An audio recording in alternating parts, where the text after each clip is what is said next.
Halo adik-adik, kembali lagi bersama Kak Tride dalam channel pembelajaran Tridewi 08. Bagaimana kabar adik-adik semua? Kak Tride harap semoga semua selalu dalam keadaan sehat dan tetap semangat untuk terus belajar. Kembali lagi di video kali ini kita akan membahas soal mengenai penilaian akhir semester atau PAS untuk kelas 6 SDMI tema 3 semester 1. Nah, bagi adik-adik yang belum sempat menyimak pembahasan soal untuk tema 1 dan 2, kalian bisa simak kembali dengan cara klik link yang ada di sini. Nah, bagi adik-adik yang baru bergabung bersama channel ini, jangan lupa untuk klik tombol subscribe dan juga nyalakan lonceng notifikasinya agar adik-adik selalu mendapatkan pemberitahuan terbaru dari channel pembelajaran ini. Baiklah adik-adik, tanpa berlama-lama kita langsung saja ke pembahasan soalnya. Oke, baiklah adik-adik, ini adalah soal untuk tema 3 mengenai tokoh dan penemuan kelas 6 semester 1. Nah, langsung saja ke soal yang pertama, yaitu hak dan kewajiban seseorang harus dilakukan secara titik-titik. Hak dan kewajiban itu harus dilakukan secara seimbang adik-adik. Apabila kewajiban dilakukan hanya yang ringan saja, itu artinya tidak adil. Kemudian apabila lebih mengutamakan kewajiban, itu juga namanya tidak seimbang adik-adik. Dan apabila hak yang lebih didahulukan itu juga artinya tidak seimbang, maka hak dan kewajiban itu dilakukan dengan seimbang. Nomor 1 jawaban yang option D. Lanjut ke soal nomor 2. Salah satu contoh hak seorang anak ketika berada di rumah adalah, jadi hak seorang anak ketika berada di rumah yaitu yang A, membersihkan kamar tidurnya sendiri. Nah, ini merupakan kewajiban seorang anak di rumah adik-adik. Kemudian yang B, memakai seragam baru tiap tahun. Nah, jadi ketika memakai seragam itu tidak harus seragam baru adik-adik, tetapi seragam yang layak dipakai seperti itu. Kemudian yang option C, mendapatkan kasih sayang. Ya, jadi ini adalah merupakan hak seorang anak di rumah. Kemudian belajar dengan rajin merupakan kewajiban seorang anak. Nah, maka jawaban yang paling tepat untuk soal nomor 2 mengenai hak anak di rumah itu adalah mendapatkan kasih sayang. Jawaban yang option C. Lanjut ke soal yang nomor 3. Berikut yang termasuk hak anak adalah, hak anak yaitu yang A, mencari nafkah. Nah, ini adalah kewajiban orang tua. Kemudian yang B, mendapatkan pekerjaan itu juga merupakan hak orang tua. Kemudian melaksanakan pemilu itu bukan merupakan hak anak adik-adik. Kemudian yang D, didengar dan dihargai. Nah, jadi ini merupakan hak dari seorang anak. Maka nomor 3 jawabannya adalah option yang D. Lanjut ke soal nomor berikutnya. Berikut ini yang tidak termasuk hak asasi seorang anak adalah, di sini ada hak asasi. Nah, yang tidak termasuk yang A, dirawat ketika sakit. Nah, ini merupakan hak dari seorang anak adik-adik. Jadi hak asasi itu adalah sesuatu yang harus didapatkan oleh seseorang dari sejak lahir adik-adik. Kita perhatikan option yang A, dirawat ketika sakit. Nah, ini merupakan hak dari seorang anak. Kemudian yang B, mendapat rasa aman. Nah, mendapat rasa aman itu juga merupakan hak. Kemudian mendapatkan pendidikan. Nah, mendapatkan pendidikan juga merupakan hak dari seorang anak. Kemudian mendapatkan hadiah mainan. Nah, mendapatkan hadiah mainan ini bukan termasuk hak asasi seorang anak adik-adik. Maka jawaban yang paling tepat itu adalah option yang D. Lanjut ke soal nomor 5. Dampak yang ditimbulkan akibat melaksanakan hak yang tidak disertai dengan sikap tanggung jawab adalah, dampak yang ditimbulkan akibat melaksanakan hak tapi tidak disertai dengan tanggung jawab. Yang A, kewajiban menjadi terlaksana. Karena melaksanakan hak tetapi tidak disertai tanggung jawab, berarti yang ini bukan adik-adik. Kemudian kebahagiaan bagi orang lain. Nah, apabila kita tidak melakukan hak dengan tanggung jawab, nantinya akan merugikan orang lain dan juga diri sendiri. Kemudian keuntungan bagi diri sendiri. Nah, karena tidak melakukan hak dengan tanggung jawab, akan mengalami kerugian pada diri sendiri. Kemudian yang D, kerugian bagi orang lain. Betul, karena kita tidak melaksanakan hak dengan tanggung jawab, itu akan merugikan diri sendiri dan juga orang lain. Maka jawaban nomor 5 adalah option yang D. Lanjut ke soal berikutnya. Teks yang digunakan untuk menjelaskan suatu proses terjadinya fenomena alam atau fenomena sosial disebut dengan teks titik-titik. Yang option A itu ada laporan. Nah, adik-adik, laporan itu merupakan teks yang memuat atau melaporkan sesuatu berupa hasil dari pengamatan. Nah, berarti ini bukan. Kemudian yang B itu ada teks eksposisi. Nah, teks eksposisi itu merupakan sebuah karangan atau paragraf yang mengandung informasi dengan tujuan untuk menjelaskan pengertian dengan gaya penulisan yang singkat, padat, dan jelas. Nah, ini juga bukan. Kemudian yang C ada observasi. Nah, observasi itu artinya teks yang berfungsi untuk menjelaskan tentang suatu objek yang telah diamati. Nah, ini juga bukan. Kemudian teks eksplanasi. Nah, teks eksplanasi itu merupakan teks yang digunakan untuk menjelaskan suatu proses terjadinya fenomena alam atau fenomena sosial. Nah, sehingga jawaban yang paling tepat itu adalah option yang D. Oke, kemudian soal berikutnya yaitu tujuan dari teks eksplanasi adalah, tujuan dari teks eksplanasi. Nah, tujuannya yaitu untuk menjelaskan proses terjadinya sesuatu secara ilmiah dan bekerjanya fenomena alam. Nah, maka jawaban yang paling tepat mengenai tujuan teks eksplanasi itu adalah yang option A. Lanjut ke soal berikutnya. Beberapa orang-orang melarikan diri dari kebakaran. Kalimat efektif yang tepat dari kalimat tersebut adalah, di sini yang ditanyakan itu adalah kalimat efektif. Nah, kalimat efektif itu artinya kalimat yang sesuai dengan bahasa dan ejakan yang baik sehingga mudah dipahami oleh pembaca. Adik-adik, kita perhatikan di sini ada kata beberapa dan orang-orang. Nah, seperti yang kita tahu, kata beberapa itu artinya lebih dari satu orang, adik-adik. Nah, lebih dari satu orang, kemudian diikuti dengan kata orang-orang. Nah, kalimat itu sudah termasuk kalimat yang tidak efektif, adik-adik. Maka kita harus menghilangkan beberapa kata sehingga menjadi kalimat yang efektif. Kita bisa menghilangkan kata beberapa atau orang-orang. Nah, kita pilih salah satunya. Nah, di sini kita akan menghilangkan kata orang-orang. Sehingga kalimat efektifnya menjadi beberapa melarikan diri dari kebakaran. Sehingga jawaban yang paling sesuai itu adalah option yang D. Lanjut ke soal nomor 9. Dalam musyawarah itu menghasilkan 5 keputusan. Perbaikan kalimat tersebut agar menjadi kalimat efektif dengan menghilangkan kata titik-titik. Kembali kalimat efektif. Kalimat efektif Katride ulang, yaitu kalimat yang sesuai dengan bahasa dan ejakan yang baik sehingga mudah dipahami oleh pembacanya. Nah, kata yang harus dihilangkan yaitu kata dalam, adik-adik. Jadi cukup dengan musyawarah saja. Nah, sehingga perbaikan kalimatnya menjadi musyawarah itu menghasilkan 5 keputusan. Nah, sehingga jawaban yang tepat untuk nomor 9 itu adalah yang option B.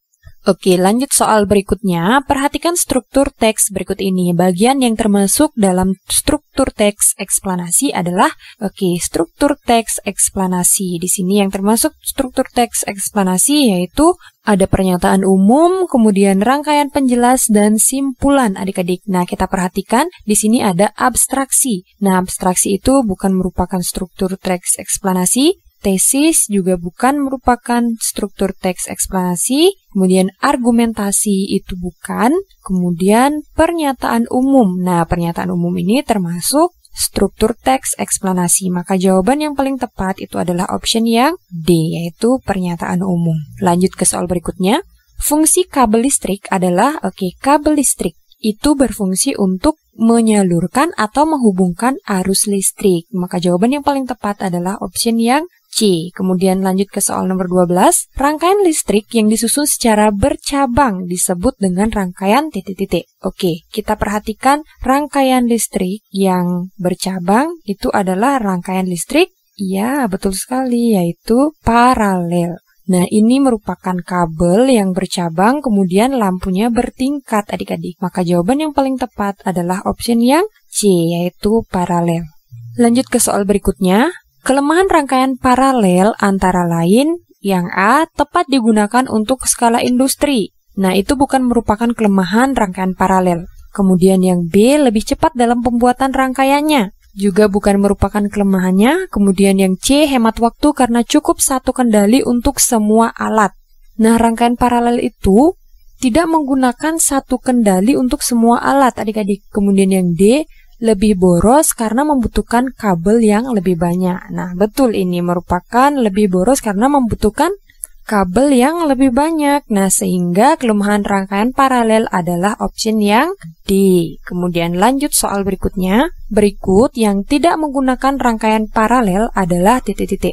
Nah, rangkaian paralel itu adalah rangkaian yang kabelnya bercabang-cabang dan lampunya disusun secara bertingkat. Kita perhatikan gambar pada option A. Nah, lampunya itu bercabang-cabang adik-adik dan susunan lampunya bertingkat. Yang gambar A merupakan rangkaian listrik paralel. Kemudian yang B, nah perhatikan ini juga kabelnya bercabang-cabang dan susunan lampunya bertingkat, ini merupakan rangkaian listrik paralel.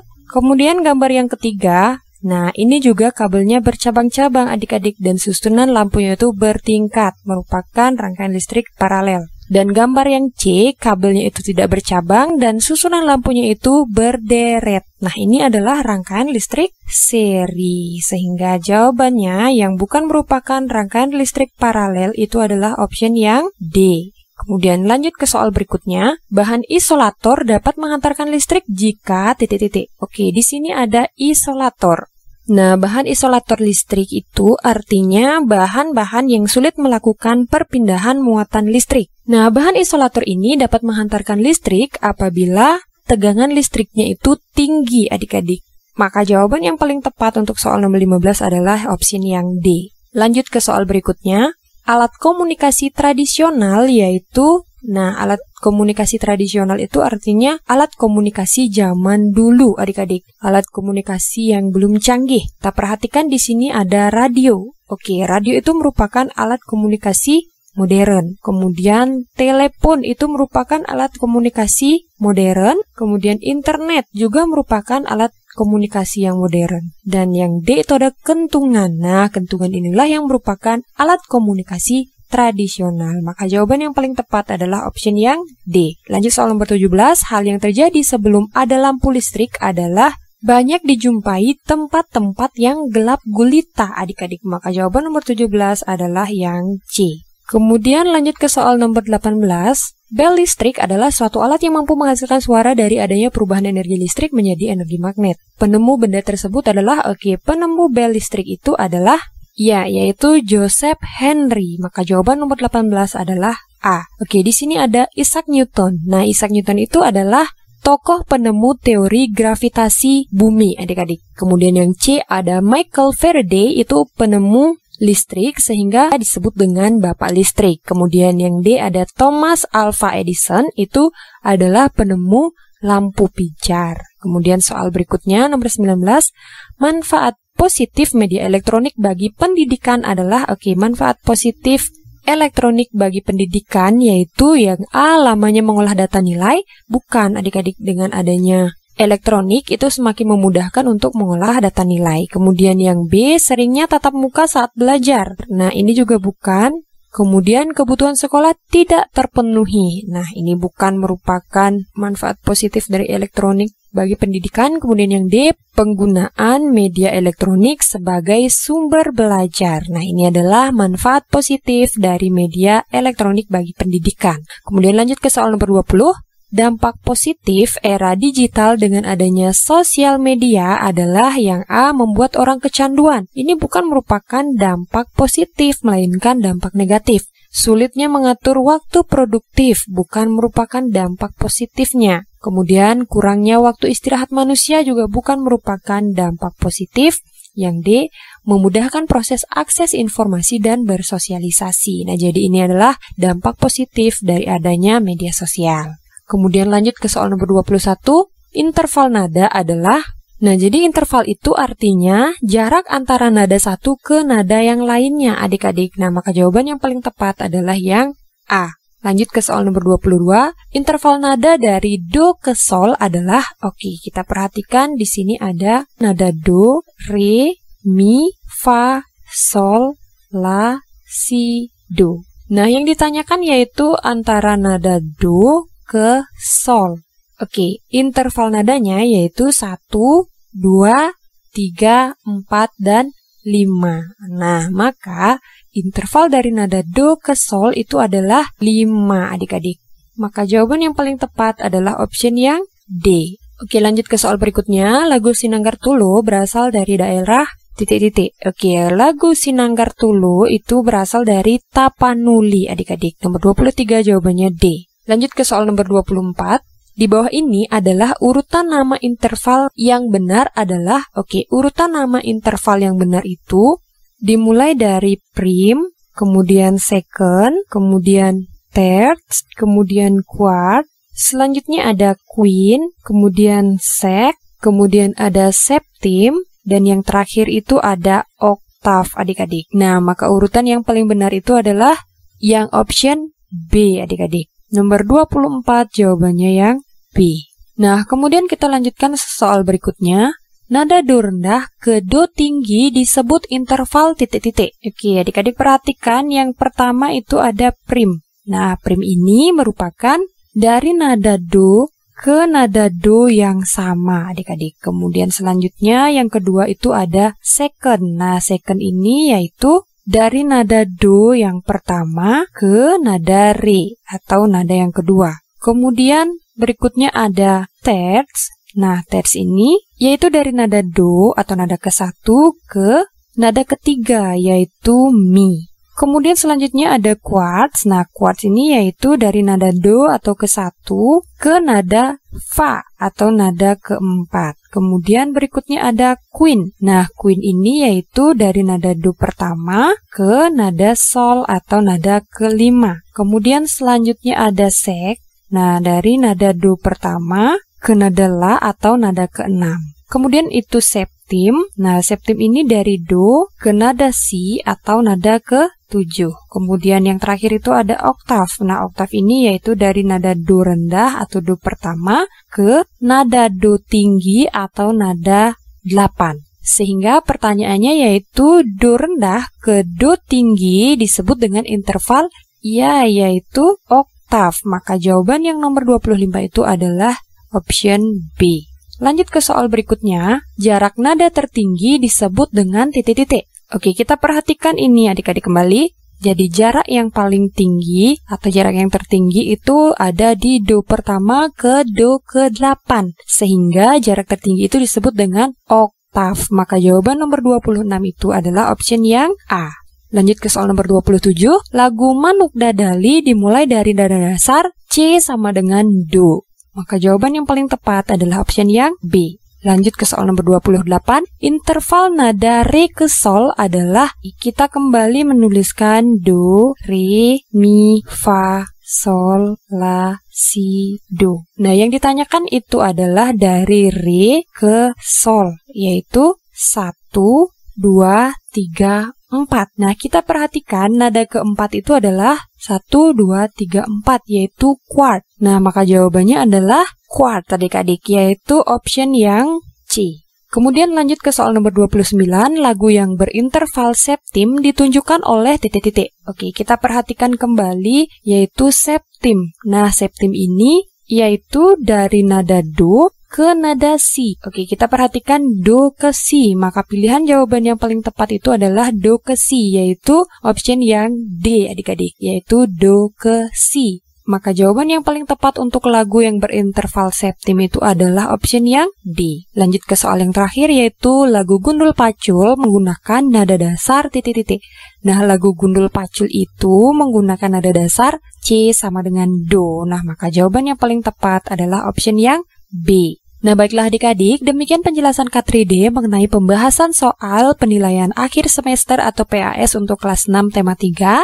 Semoga apa yang K3D sampaikan dan apa yang K3D jelaskan dapat dengan mudah kalian pahami dan juga semoga bermanfaat. Nah, apabila video ini bermanfaat, jangan lupa untuk like, komen, dan juga share video ini sebanyak-banyaknya agar semakin banyak teman-teman kalian yang mengetahui tentang pembahasan mengenai penilaian akhir semester kelas 6 untuk tema 3 ini. Dan jangan lupa juga untuk selalu dukung channel ini dengan cara klik tombol subscribe dan aktifkan lonceng notifikasinya agar adik-adik selalu mendapatkan pemberitahuan terbaru dari channel pembelajaran ini. Baiklah adik-adik, akhir kata K3D ucapkan terima kasih dan sampai jumpa pada video selanjutnya.